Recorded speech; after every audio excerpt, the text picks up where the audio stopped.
ओम नमः शिवाय शिवजी सदा सहाय। ओम नमः शिवाय गुरुजी सदा सहाय। गुरुजी के चरणों में कोटि कोटि नमन। जय गुरुजी संगत जी। स्वागत है आप सभी का फ्रेग्रेंस ऑफ गुरुजी चैनल पर। मैं हूं आपके साथ मनीषा। संगत जी, आज लाई हूं आपके लिए दिव्य आभा का अध्याय 53, जिसका शीर्षक है प्रथम दर्शन में ही कामना पूर्ति। और यह जर्नी है पुष्पल दास जी की, जो कि लंदन से हैं। तो चलिए संगत जी शुरू करते हैं। वर्ष 2001 में मैंने पहली बार कर्नल चटर्जी से गुरुजी के बारे में सुना था। उन्होंने मुझे गुरुजी का चित्र दिखाया और उनके कुछ चमत्कारों का वर्णन किया था। उस समय एक नए शहर में एक नई नौकरी के साथ मेरे जीवन में अत्यधिक उथल पुथल थी। इसे नए कार्यालय में आने के पश्चात 1 माह में मुझे इंग्लैंड जाना था, किंतु 9 मास बीत जाने के बाद भी इस योजना का कुछ अता पता नहीं था और दिल्ली जैसे महंगे शहर में मुझे घर आदि ढूंढकर जीवन को सुनियोजित करने में अत्यधिक व्यय करना पड़ा था। आर्थिक समस्याओं के होते हुए मेरी पत्नी का गर्भपात भी हो गया था। इसके कारण कुछ स्वास्थ्य संबंधी समस्याएं आ गई थी और स्त्री रोग विशेषज्ञ ने यदि वह स्वयं ठीक नहीं हो तो शल्य क्रिया करवाने का परामर्श दिया था। जुलाई 2001 में हम एम्पायर स्टेट में गुरुजी के पास पहुँचे, परंतु उनके जलंधर चले जाने का सुनकर अत्यंत निराश होकर लौटे।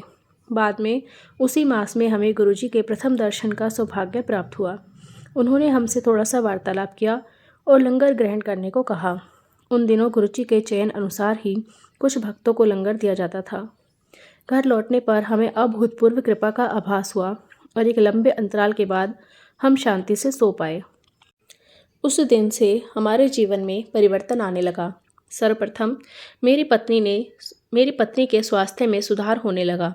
कुछ मास में ही मुझे पहली बार विदेश भेजा गया और अपने कार्य में भव्य सफलता मिलने के थोड़े समय के बाद ही मुझे लंबी अवधि के लिए पुनः विदेश में नियुक्ति मिली। यह अभी भी चल रही है। कुछ वर्षों में हमें पुत्र रत्न की भी प्राप्ति हुई। जय गुरु जी। रक्तचाप। मेरी पत्नी दीर्घकाल से उच्च रक्तचाप की रोगी रही थी। गर्भकाल एवं प्रसव और अन्य संभव दुष्परिणामों से बचने के लिए उसे औषधियां लेना आवश्यक था, क्योंकि जीवन भर ऐसी औषधियों का सेवन अनुचित लगता था। बीच बीच में वह इनको रोक देती थी, किंतु रक्तचाप पुनः बढ़ने के कारण उसे फिर औषधियां लेनी आरंभ करनी पड़ती थी। वर्ष 2003 के आरंभ में एम्पायर स्टेट में एक संगत में जब हम दोनों गुरुजी से प्रसाद ग्रहण करने पहुँचे तो उन्होंने हमारे एक रंग के हरे परिधान देखकर व्यंग किया। फिर उन्होंने मेरे से पूछा कि मुझे विवाह के लिए चंडीगढ़ की यह कुड़ी कैसे मिल गई।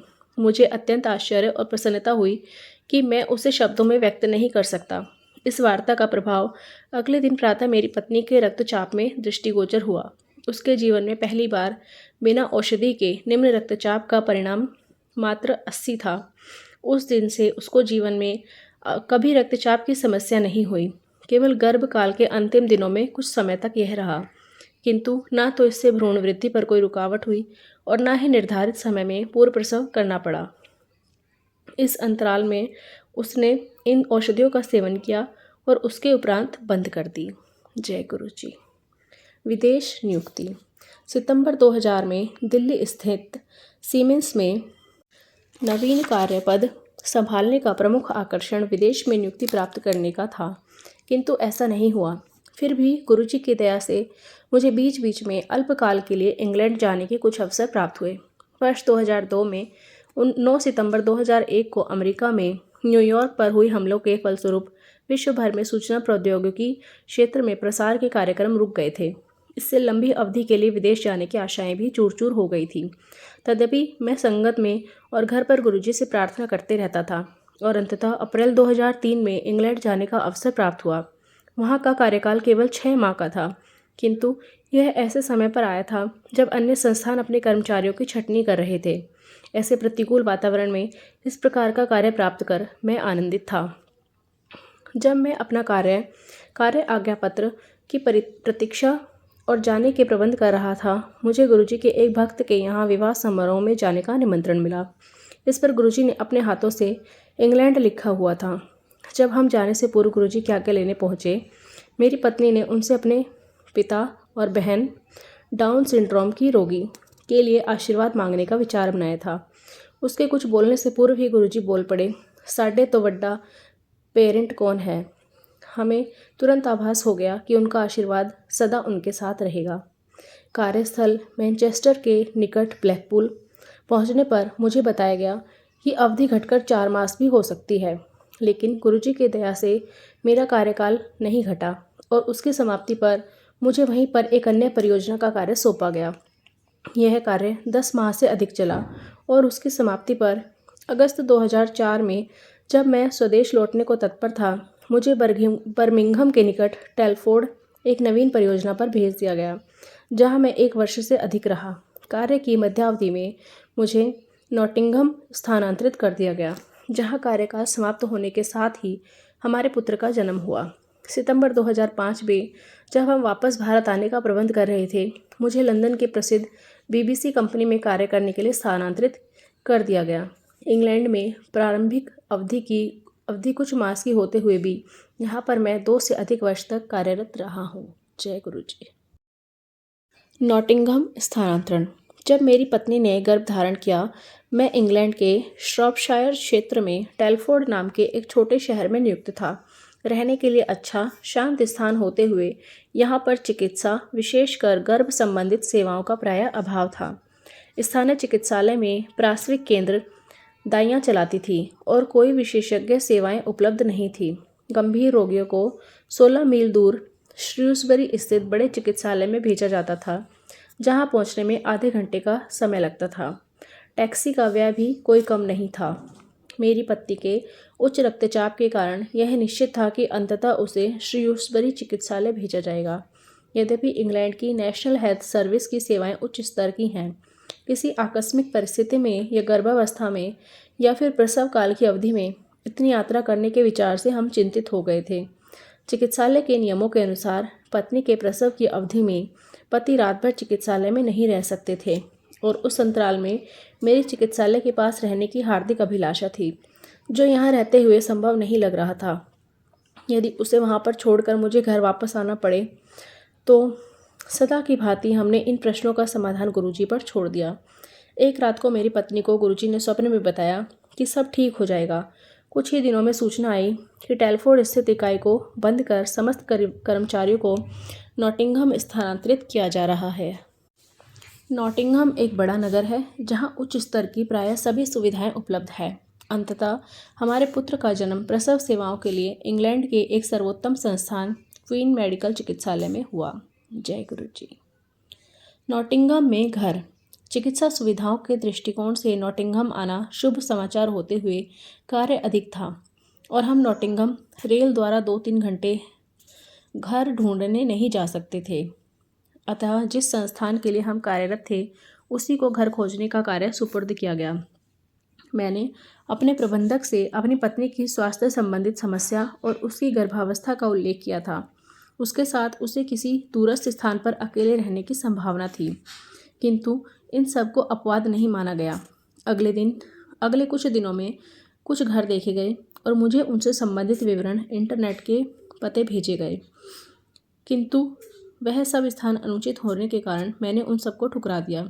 यह सब आरंभ होने से पूर्व मैंने इंटरनेट पर क्वीन मेडिकल चिकित्सालय, जहां पर मेरी पत्नी को गर्भावस्था में भेजे जाने की संभावना थी, के निकट एक अच्छा सा लगता हुआ मकान देखा था। मुझे उस क्षेत्र की थोड़ी सी जानकारी भी नहीं थी, तथापि उसके चित्र और अन्य सूचनाएं अच्छी लग रही थी। उनके आधार पर वहां पर जाकर रहना जुआ खेलने के समान होगा। कोई अन्य विकल्प ना होते हुए एकमात्र यही उचित उपाय लग रहा था। अतः मैंने इस संस्थान को बताए बिना और कोई आर्थिक मूल्यांकन करवाए बिना उस घर को लेने का निश्चय कर लिया।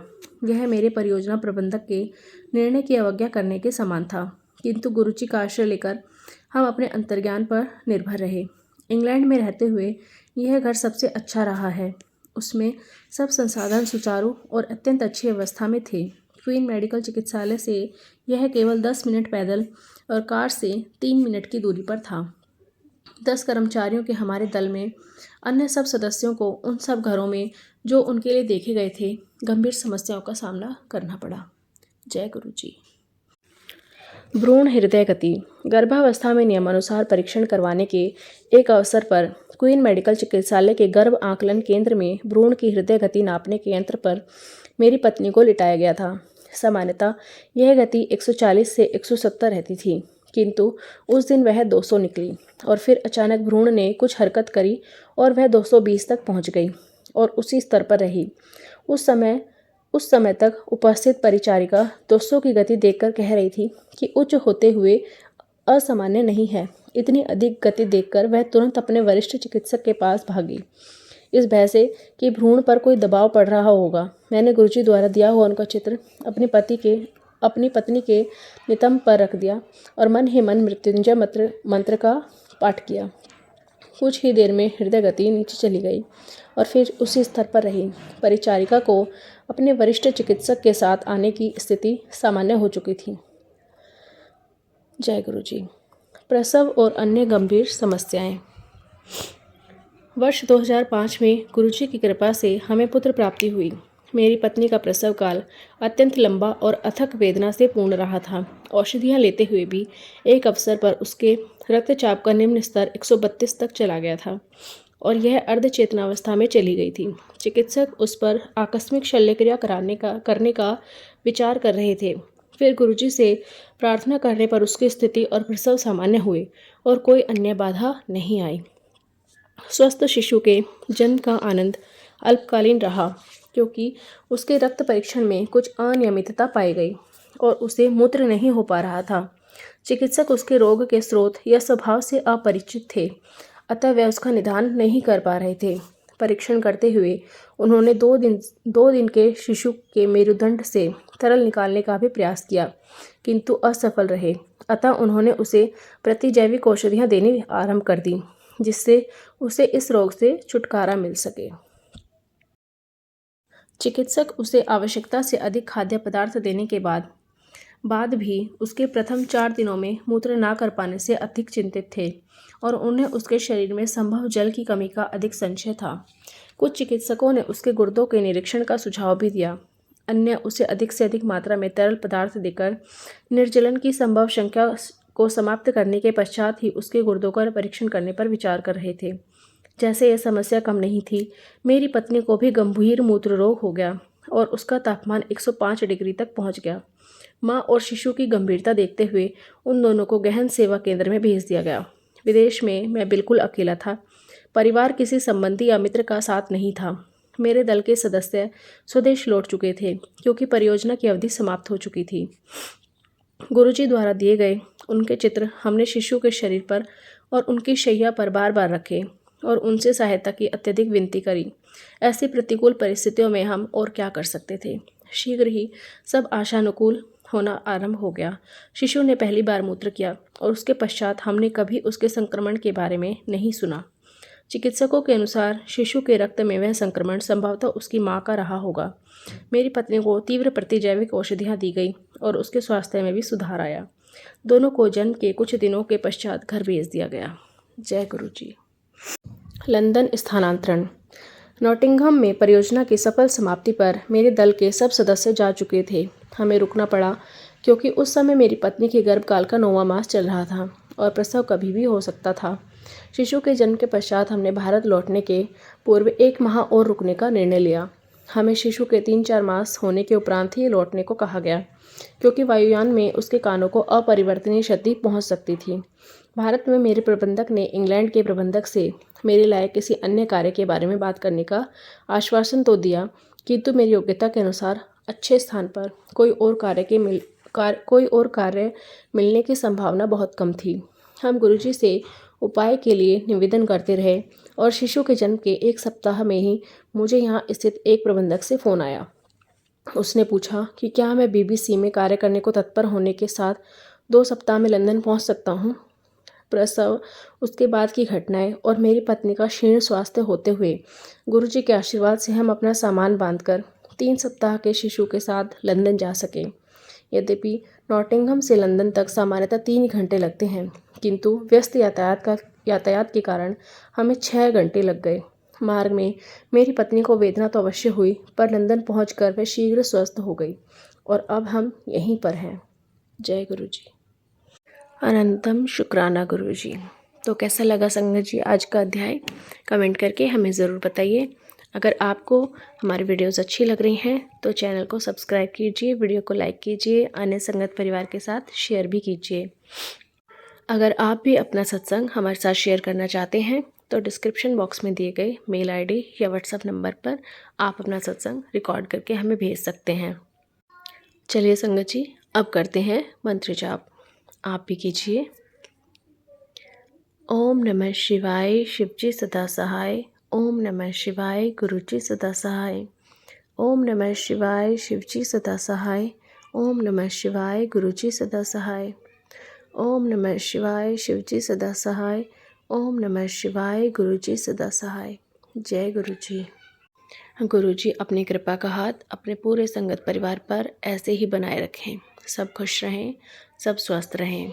इसी आशा के साथ जल्दी ही मिलते हैं संगत जी एक नए अध्याय के साथ। तब तक के लिए जय गुरु जी, शुक्राना गुरु जी।